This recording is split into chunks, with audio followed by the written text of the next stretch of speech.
shall the whole earth be tilled in righteousness, and shall all be planted with trees and be full of blessing. And all desirable trees shall be planted on it, and they shall plant vines on it. And the vine which they plant thereon shall yield wine in abundance. And as for all the seed, which is sown thereon, each measure of it shall bear 1,000, and each measure of olives shall yield 10 presses of oil. And cleanse thou the earth from all oppression, and from all unrighteousness, and from all sin, and from all godlessness. And all the uncleanness that is wrought upon the earth destroy from off the earth. And all the children of men shall become righteous, and all nations shall offer adoration and shall praise me, and all shall worship me. And the earth shall be cleansed from all defilement, and from all sin, and from all punishment, and from all torment, and I will never again send them upon it, from generation to generation and forever. Chapter 11. And in those days I will open the store chambers of blessing which are in the heaven, so as to send them down upon the earth, over the work and labor of the children of men. And truth and peace shall be associated together throughout all the days of the world, and throughout all the generations of men. Chapter 12. Before these things, Enoch was hidden, and no one of the children of men knew where he was hidden, and where he abode, and what had become of him. And his activities had to do with the watchers, and his days were with the holy ones.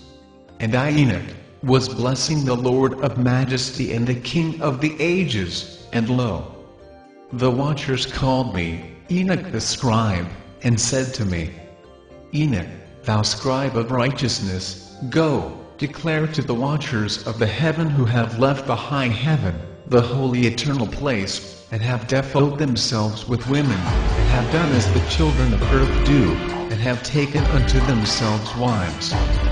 Ye have wrought great destruction on the earth, and ye shall have no peace nor forgiveness of sin, and inasmuch as they delight themselves in their children, the murder of their beloved ones shall they see, and over the destruction of their children shall they lament, and shall make supplication unto eternity, but mercy and peace shall ye not attain. Chapter 13. And Enoch went and said, Azazel, thou shalt have no peace, a severe sentence has gone forth against thee, to put thee in bonds, and thou shalt not have toleration, nor request granted to thee, because of the unrighteousness which thou hast taught, and because of all the works of godlessness, and unrighteousness, and sin which thou hast shown to men. Then I went and spoke to them all together, and they were all afraid, and fear and trembling seized them. And they besought me to draw up a petition for them, that they might find forgiveness, and to read their petition in the presence of the Lord of heaven. For from thenceforward they could not speak with him, nor lift up their eyes to heaven, for shame of their sins, for which they had been condemned. Then I wrote out their petition, and the prayer in regard to their spirits, and their deeds individually, and in regard to their requests, that they should have forgiveness and life. And I went off and sat down at the waters of Dan, in the land of Dan, to the south of the west of Hermon. I read their petition till I fell asleep. And behold, a dream came to me, and visions fell down upon me, and I saw visions of chastisement, and a voice came bidding I to tell it to the sons of heaven, and reprimand them. And when I awaked, I came unto them, and they were all sitting gathered together, weeping in Abel's jail, which is between Lebanon and Snezer, with their faces covered. And I recounted before them all the visions which I had seen in sleep, and I began to speak the words of righteousness, and to reprimand the heavenly watchers. Chapter 14. The book of the words of righteousness, and of the reprimand of the eternal watchers, in accordance with the command of the Holy Great One, in that vision. I saw in my sleep what I will now say with a tongue of flesh, and with the breath of my mouth, which the Great One has given to men to converse therewith, and understand with the heart. As he has created and given to man the power of understanding the word of wisdom, so hath he created me also, and given me the power of reprimanding the watchers, the children of heaven. I wrote out your petition, and in my vision it appeared thus, that your petition will not be granted unto you throughout all the days of eternity, and that judgment has been finally passed upon you. Yea, your petition will not be granted unto you. And from henceforth, you shall not ascend into heaven unto all eternity, and in bonds of the earth, the decree has gone forth to bind you for all the days of the world. And that, previously you shall have seen the destruction of your beloved sons, and ye shall have no pleasure in them, but they shall fall before you by the sword. And your petition on their behalf shall not be granted, nor yet on your own. Even though you weep and pray and speak all the words contained in the writing which I have written.